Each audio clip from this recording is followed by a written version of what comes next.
Hello. Let's continue with our stack um, implementation using arrays.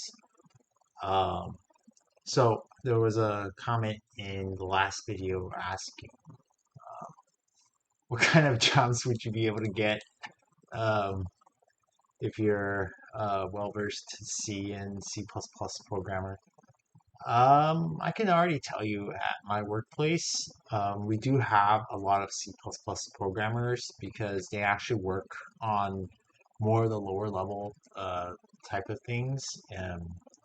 So I mostly work with, uh, I guess, consumer electronic devices like TVs and things, and um, those apps that we use on those smart TVs happen to be programmed in lower level languages for the sake of performance and memory.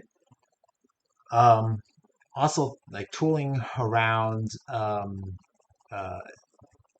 hardware, computer hardware is also usually written in like C or C++ too, and games, for instance, game engines, and operating systems, core networking code. For example, places like Cisco, right? They do routers and physical switches. They write their software. It's usually in some lower level language. And web browsers, your web browser like Google Chrome, Chromium, for example, is mostly in C++. JavaScript engines are in those languages, and then the Linux kernel, mostly in C. Although I hear the whole Rust thing is happening there, but I think at this point it's only been driver modules. But yeah, I would say like the most valuable thing. It's not really learning C itself. I think it's really learning how I guess a computer really works underneath the hood, especially when it comes to manual memory management. Even like at my job, I mostly work in managed languages, like meaning that I don't have to care about freeing pointers and like memory leaks in the sense of if I were to create an object, do I have to manually get rid of it? I don't have to care about that, but I do run into situations where our app might have a memory leak, for example, and it's really helpful to understand how memory works underneath the hood so that you can actually solve these problems. So that's like the gist of the motivation behind learning C and C++, or like you would get benefits out of it. Um, Job wise, there's plenty of jobs for it. I don't care what anybody tells you about C being a legacy language. Legacy tends to last for a long time. And if you want a good example, um, go look at all those COBOL programmers out there still doing mainframes and things. We've been talking about them losing jobs for over like 20 years now. It still hasn't happened. So, yeah. Um, I'm personally just doing this for enrichment. I just want to get better. And I also want to one day contribute something to some operating system like the Linux kernel. I just feel like I don't have the skills right now. So, I'm trying to build that skill. Anyway, so we actually have a working stack here. It's just that right now I feel like a lot of this stuff here is super awkward. Like we're passing the stack pointer to our stack collection, which is represented by an integer pointer. Um, and then we also have to pass in like the specific index as a pointer. So all this is kind of weird, and I kind of want to just try to figure out what we can do to make this better. One of the ideas I had, um, and I didn't really think it all the way through yet, so maybe I'll make some mistakes here and there, is actually just to pass an entire struct that represents our stack. So our struct will actually contain the collection of the uh, items that we're actually pushing onto the stack, and also the top index of our stack, so that when we're actually pushing and popping, we're not passing in these arguments to the functions, that we're going to pass a pointer to our struct. So that's what I kind of want to explore today to try to make this a little bit better. And we've already have this testing code here, so we can leverage that to just make sure that we still have everything working as planned. And so let's get going. So yeah, so let's do this. Let's actually first define our struct. So I think it's just type def struct, and then we can give a quick alias. Let's call it stack, like a real stack object. And we can just say stack, so that we can just avoid the whole struct stack my stack, instead of say stack my stack. And that's going to have, I would say, a pointer to an integer. So we can say maybe call it data.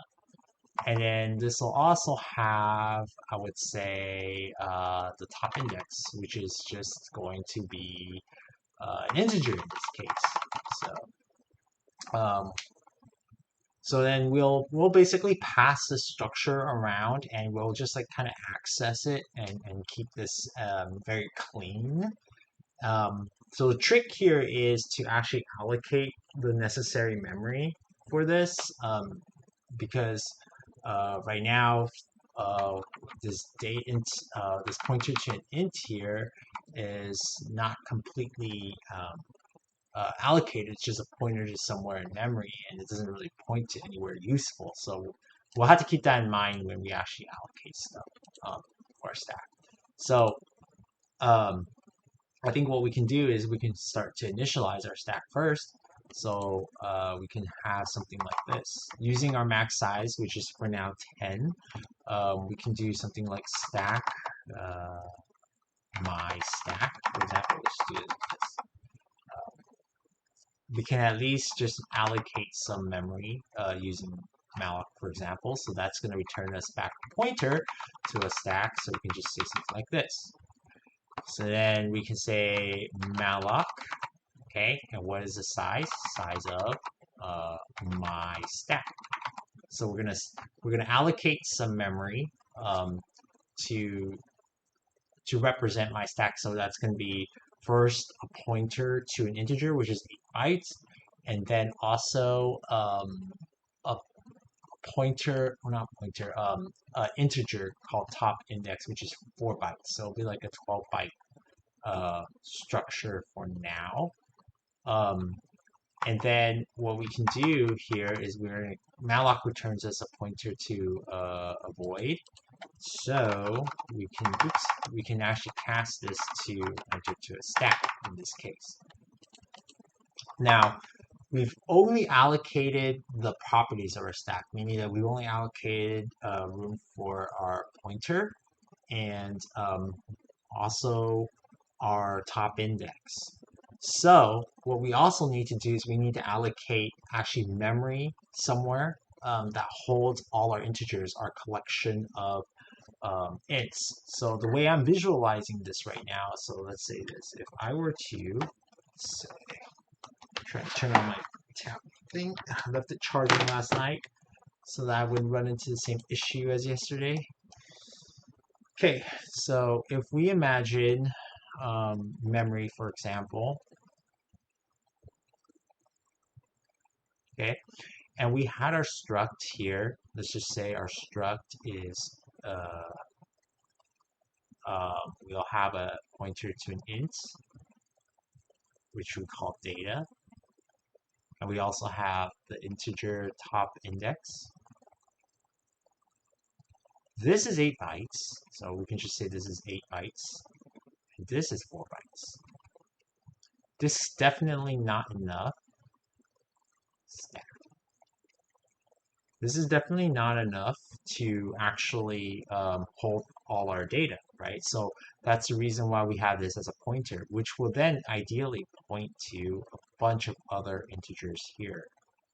So we can say int, int, int, int, And this guy here can initially point right here to the base address. So all we'll need to do is we'll need to allocate bytes using malloc of stack size times the number of so stack size will be the number of ints times the size of an int. We'll need this much space here. So let's say if a size of an int is 4 bytes and we want 10 elements, so times 10, which is stack size, we'll get 40 bytes worth of data allocated. And this is what this pointer is going to first point to here. Top index we can leave alone because that's just an int, and we'll just keep incrementing that. And we'll just end up passing the pointer up to the stack around so that this can update as appropriate. So actually somewhere else in memory, we'll have a stack which pointer here. So maybe I should write that cleaner. Right, so this is what actually our variable that we just created, my stack. And that actually points to here, the first property. So my stack is a pointer to a stack, which has which points to somewhere in memory with these two things here. And then within these two things, you're going to have another pointer where you have allocated memory somewhere else in memory here. So that's how we're going to set up our stack this way. And since we're mallocing here, we also mallocked this. So we're mallocking things in the heap. So all of this is in the heap. All this data is in the heap. So we're going to have to call free here. We're going to have to call what? Yeah. What's going on? Okay, there we go. We're going to call free. Sorry, lefty. I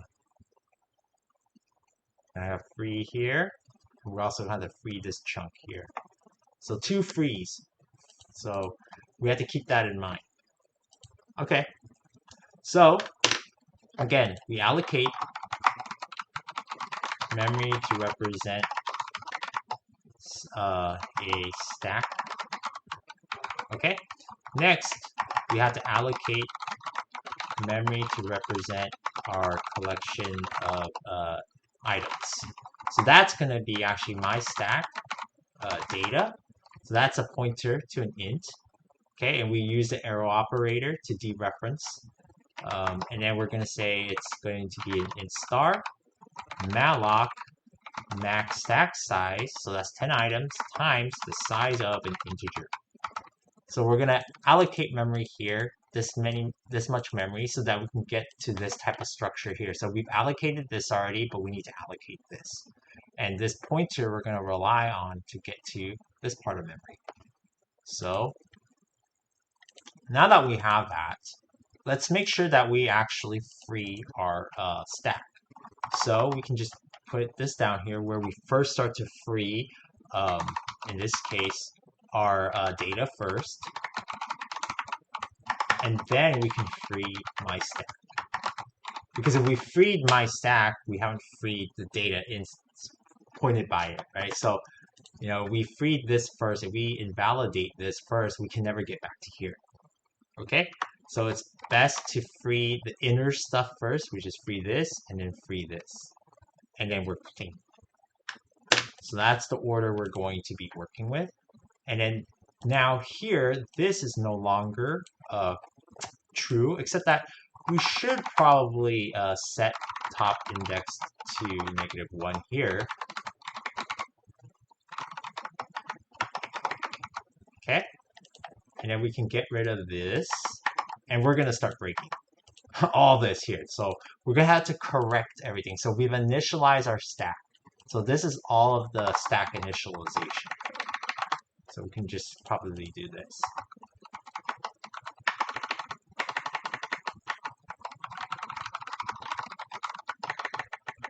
Okay? Yeah, we'll just probably do this. I don't know. Might not match, but it's okay. It helps us read. So this region here is all set up for us. And now we need to actually fix each and every one of these functions. I think the first thing we probably need to fix here is just the empty stack and print, because that allows us to actually print something. So let's change this. Let's actually change the signature here now instead to get pointer to a stack. Okay, so pointer to a stack. So now we can check, okay, is empty? Well, stack will just receive top index right there. Same thing for popped. So we'll fix that later, but then we need to actually get back the value here. So our next function we need to fix is pop. So again, this should probably receive a pointer to a stack. And it is empty, can just check, instead of dereferencing this top index pointer, we can just pass the top index right there. Okay, and remember, arrow operator needs to dereference this first to get the value, meaning we want to dereference to get to here first, and that's once we get to here, we can manipulate this variable. And remember, we're just passing in the number here. The memory address here, right, is a number. So we're just passing in this memory address around, and we're going to go and dereference it and update the values here. So that's why I expect this to be better. So now we need to fix peak. But since we fixed pop, we can just pass in stack, because stack is a pointer type and it matches the signature here. So that's good so far.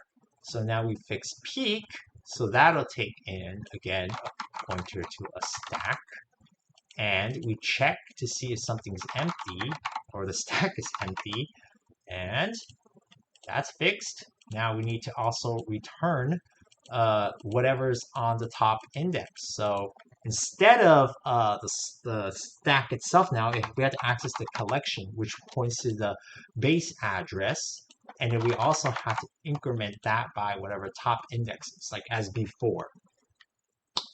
So we can take peak here, and we can pass in stack just like that. Now top index has to be decremented here, since we fixed that in pop.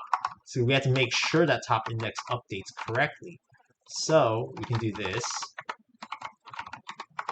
-1. So that's updating whatever value top index is. So far so good. Now we have to check is empty. Well, it's empty already receives a value here. But I'm guessing now, like, maybe we could just pass in the stack pointer too, just to make it consistent. So we can do something like this. And instead of top index now, we can say stack top index is equals -1, return true, otherwise return false, and we'll have to fix all of this here, because that's broken now, to just pass in the stack, because stack is a pointer and it expects a pointer to a stack. Same thing for all these is empty calls. We'll fix that, and we're good. Okay. Finally, we have push. So push will take in, again, we still have to keep this item here because that's what we want, but these two things are no longer needed here. Instead, let's actually pass in a pointer to a stack. Okay, which we will call stack as the copy of this memory address. Remember, it's copied by value, right? So when we're copying by value by calling this function with stack pointer, we're actually copying this memory address to the function call. And since it's a pointer type, we can just dereference it using the arrow operator to get to where we want to go. So in that case, we can just access top index like this again.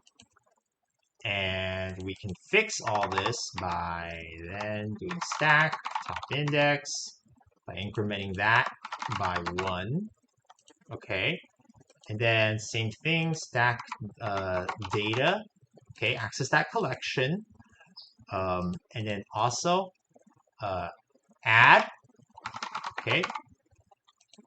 Add that offset by top index. Because top index, again, just going back to this so we can help visualize. Top index is originally somewhere here, but as we increment it, we actually start to update top index at these right locations based off of the base address of where this data is.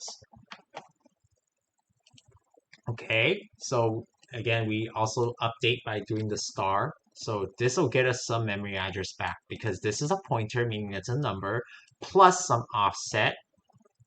Doing the pointer math, that'll get us back this memory address, and we want to update the value of that memory address with star. So we also starred here too to get the value there, dereferencing, and we also did the same thing elsewhere. I think, no, we didn't.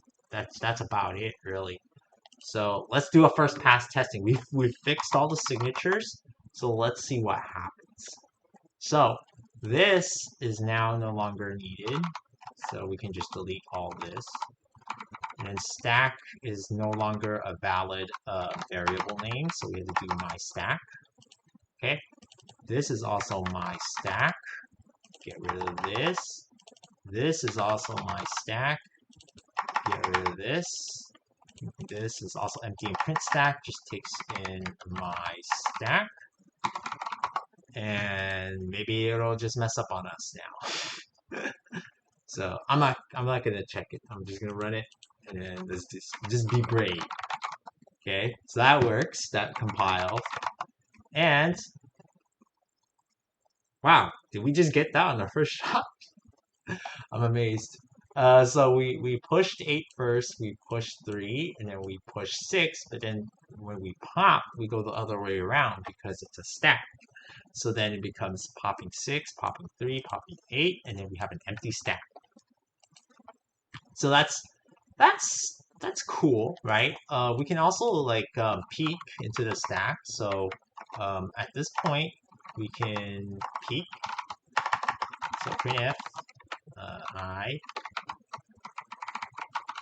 peek stack. See, the API becomes so much easier. Oh, my stack. It's so much easier now. It's cleaner, I think, that we've represented it as a struct now. And that's what these data structures are usually represented as after a while, because they hold many other properties as opposed to the collection. So, yeah, just wanted to make sure I made that clear. Okay, so then at this point, oops. Okay, we need one more peek. Okay. So we've at this point with this peek here, we pretty much tested every function we have available to the stack. Essentially, we push, we popped with the empty stack and print, and we also peeked here. So, and we test is empty every single time. So, if this is good, we can take the next step in our code simplification, or let's just call it refactoring. So, yeah. So peak 8 because we pushed 8. Peak, we pushed 3, then we peaked. Okay, now the top is 3, and then we pushed 6, so now the top is 6, and then we popped 6, 3, 8 to an empty stack. Cool. It's much easier to use now, I think. All right, so that's good. But let's actually start separating all this out into header files and C files. So all this is related to a stack, really, pretty much. All this is related to a stack. And so I think it makes sense to have like a stack.h and a stack.c. So we can do that first and try to pull out all our functions that operate on the stack into those separate files so that we will just have like a simple main function. So we'll have a stack.h, and we'll also have a stack.c. Okay, so we're going to then, here, let's split our screen. Remember, for header files, we have to define basically the signatures. We have to declare, not define, we have to declare our functions that we want to implement in our C file for stack.c. So that's pretty easy. We'll just copy pretty much the first line we see here on each function and just throw them into this file, and then we'll move stuff around. So first is going to be void push stack star stack int item. Okay, and then we'll do bool is empty stack star stack, and then we'll have int peak stack star stack, and we'll have int pop stack star stack. Then we'll have void empty stack and print stack star stack. Okay, so notice all the red squigglies here. Oops. The red squigglies are telling us that we're missing a lot of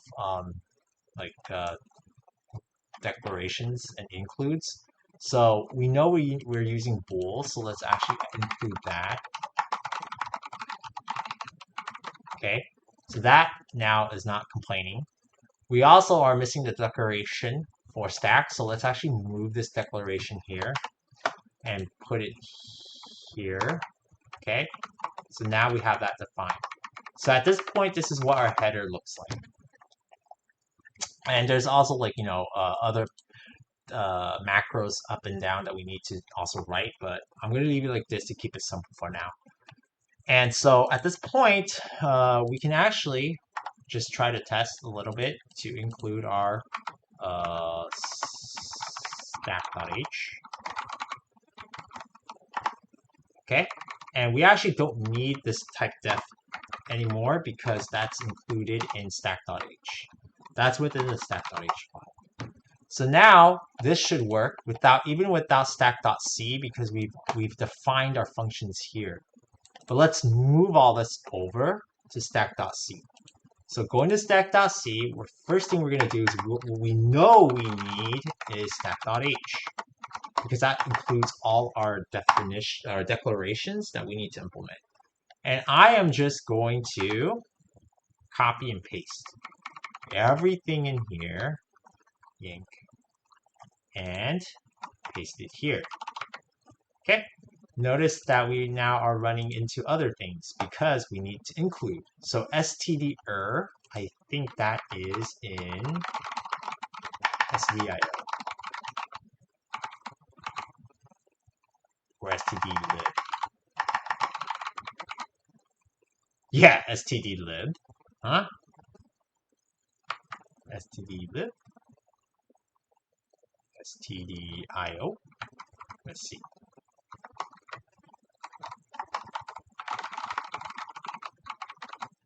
Or is it not updating on me? Let's see. Where is std_er coming from? I feel like it just did this yesterday. stdio.h. It's probably not Visual. Oh, there we go. It just took a while. This computer is slow, I guess. I'm not using my usual computer because I broke it just the other week. But anyway. Okay, so we also need to bring in max stack size, or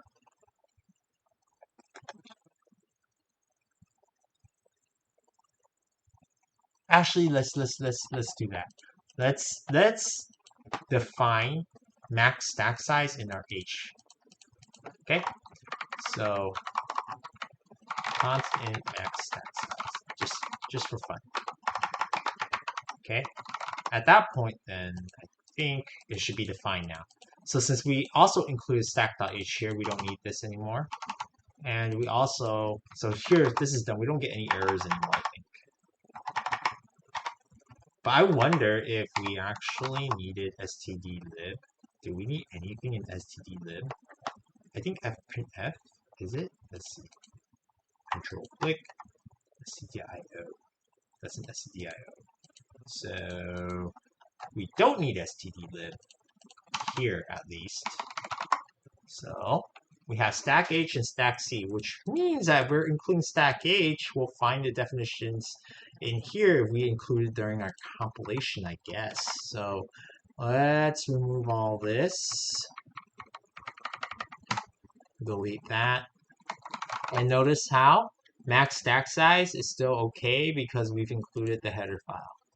So the next step here is to just compile it. So I just do gcc main.c stack.c. Ooh, exit. Ah, so we do need stdlib here. We're missing this one here. So this is an std what? Come on. How do I go to definition? Oh, well, we just man again. How do I escape from here? I'm messed up now. Okay, there we go. So, man exit. stdlib. Okay.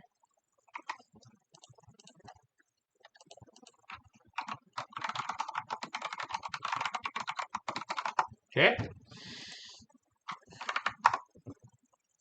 Multiple definition of max stack size. Oh, because we included it twice. I see. Okay, so we do need this thing here called, I think it's called if not defined, then we can say stack h, define stack h, maybe, and then end diff. I think that's how it works. So this will say if we haven't included it once already, this header file, then include it. Otherwise, don't do anything. We've already included it once. I think that's how it works. Is that how it works? Multiple definition and max stack size. How does it work? Let's see. Include header once in C. Header file included only once in the entire program.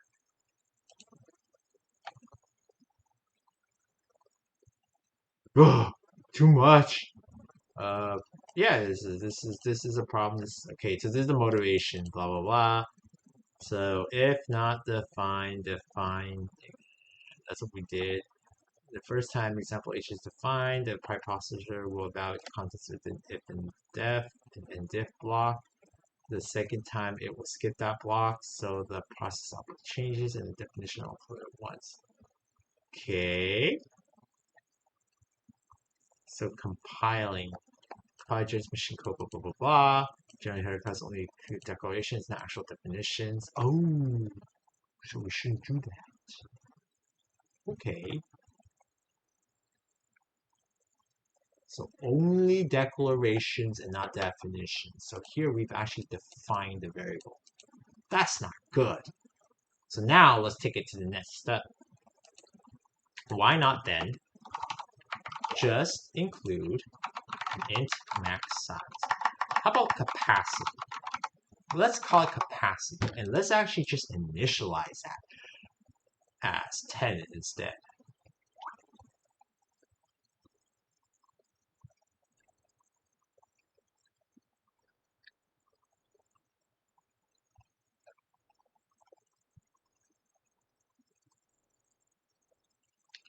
Okay, so instead of having max stack size, let's just define it to be capacity, and we'll just set that.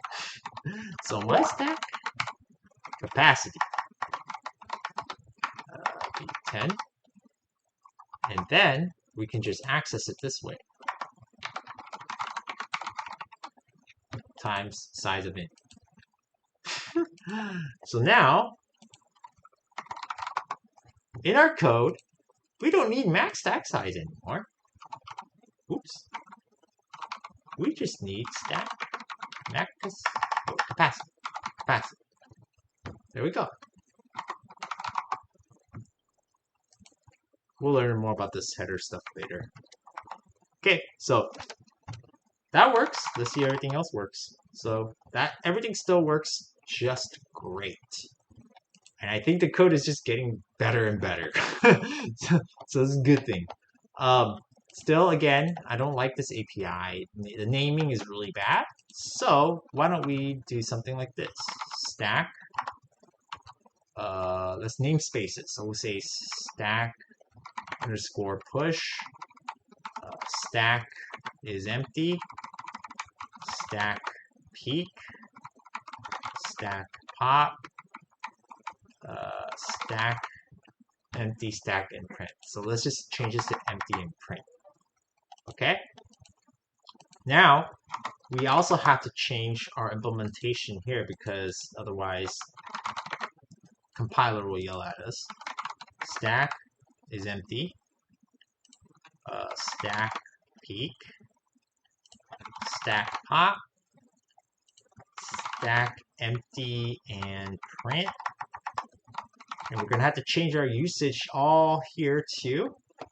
So, blah, blah, blah, that's fine. This is fine. This one should be stack is empty. Okay. This one should be stack is empty.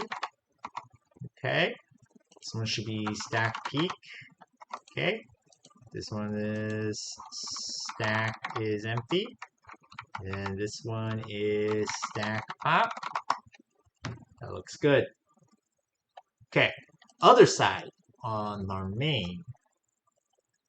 Whew. Stack push. Stack peak.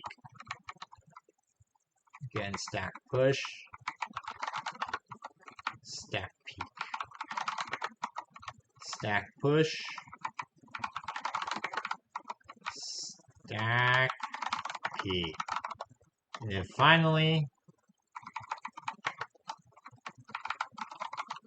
stack empty and print. Cool. Let's test it. It works. Great. Cool. All right. So that's our array implementation of stack. I'm pretty happy with this. We were really messy before, but I think we cleaned it up pretty well, and we also remembered to free memory. How about we actually use? I mean, I might shoot myself in the foot, but let's actually use Valgrind. Let's use Valgrind to see if we actually have memory leaks. Let's see if we did this right. Let's see if we actually freed memory correctly. I don't remember how to use Valgrind, so let's go look back here and search for Valgrind.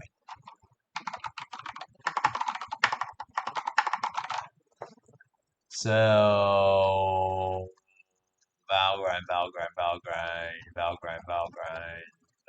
Let's see. Use Valgrind. Valgrind. Okay. Valgrind leak check full our program. Okay. Do we have to? Oh, we had to compile it with -G, I believe. So then we can do something like this. Okay. And then we can do Valgrind leak check equals full and then a dot out. Cool. I have no idea what this is. Invalid read of size 4. What is all this? And check. Okay, well, the heap summary here tells us that we're at least pretty good. Yeah, all heap blocks were freed. No leaks are possible, so we're good. Yeah, I don't know what this is. It looks like it's starting to happen right when what?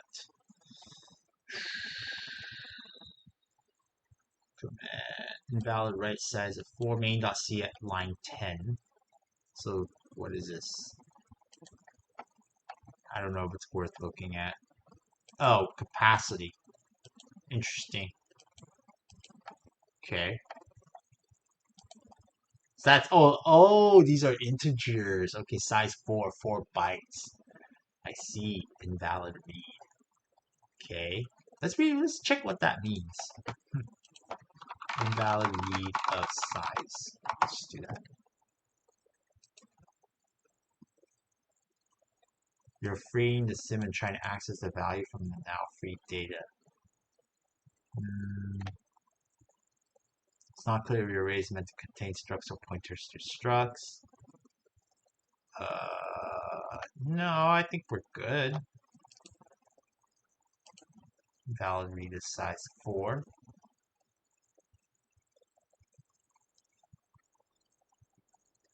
It looks like the allocation represents the nodes, but the size by the same branch. The value is triggered by offset 4. Okay. Your key, but it's not because behavior depends on allocator and use and other allocations. Like however, free fill the feed memory with a pattern, or that memory is reused a million. Oh. Okay. I think I know why. Hmm. Probably not related to us, maybe.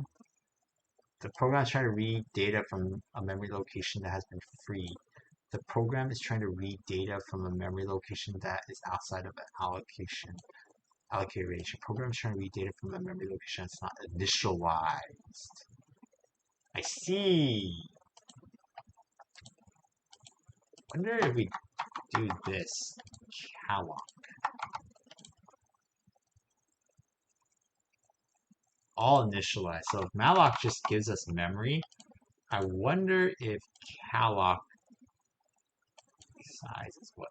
Size t of and oh, did I say size of my stack? Oh, that's a bug. No, let's not do.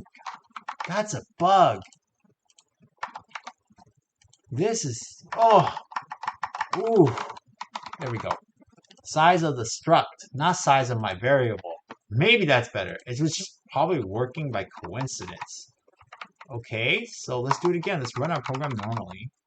Okay, still works, but it was working by coincidence because I don't think I allocated enough memory. I think it just worked by coincidence to have worked in memory that um, was not being occupied by something else. So I'm super happy to have used Valgrind because we could have had a bad bug, but it caught the bug because we decided to use Valgrind. Wow. Okay, that's great. So we're error free now. This is a perfect, well, I mean, perfect to what we're aware of. A perfect stack array implementation now. I'm not as scared about the malloc and all that stuff anymore because Valgrind helped me detect it. Cool. All right. So that was good. Let me commit this. This is great. I think we did good work.